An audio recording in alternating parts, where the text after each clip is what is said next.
আসসালামু আলাইকুম সুপ্রিয় দর্শক শ্রোতা, আশা নয় বিশেষ আপনারা সকলে অনেক বেশি ভালো আছেন। আমরা আজকে একটি ভিন্ন আমল নিয়ে আলোচনা করব।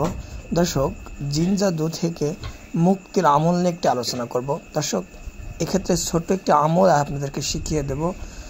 যদি এই আমলটি করতে পারেন সকাল বিকাল, তাহলে যদি জিন এবং জাদুর আপনার প্রতি কোনো সমস্যা থেকে থাকে তাহলে ইনশাল্লাহ আল্লাহ চাইলে ভালো হয়ে যাবে ইনশাল্লাহ।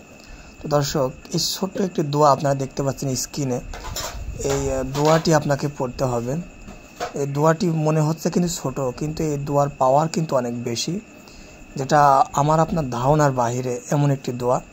দর্শক, দোয়াটি হচ্ছে, আমি একটু বলছি আপনারা শোনেন ভালো করে, আমার উচ্চারণের সাথে আপনারা মিলিয়ে নিতে পারেন। একদম পরিচিত একটি দোয়া, হয়তো সকলেই এর আগে শুনেছেন। দোয়াটি হচ্ছে লা ইলাহা ইল্লাল্লাহু ওয়াহদাহু লা শারীকা লাহু লাহুল মুলকু ওয়া লাহুল হামদু ওয়া হুয়া আলা কুল্লি শাইইন কাদির। দর্শক, এই দোয়াটি দেখেন নিচে অর্থ কিন্তু দেওয়া আছে। এই দোয়াটি কিভাবে পড়বেন, আমলটি করবেন আমি বলে দিই।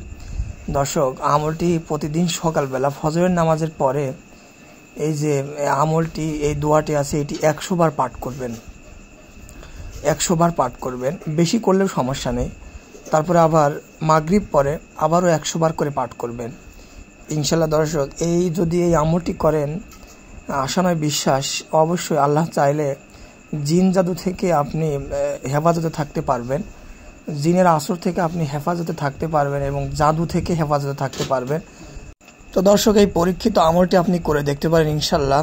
জিন জাদুর সমস্যা থেকে আপনি হেফাজতে থাকতে পারবেন ইনশাল্লাহ। আল্লাহ তাআলা আমাদের সকলকে এই আমলের মাধ্যমে সুস্থ করে তুলুক, আমিন।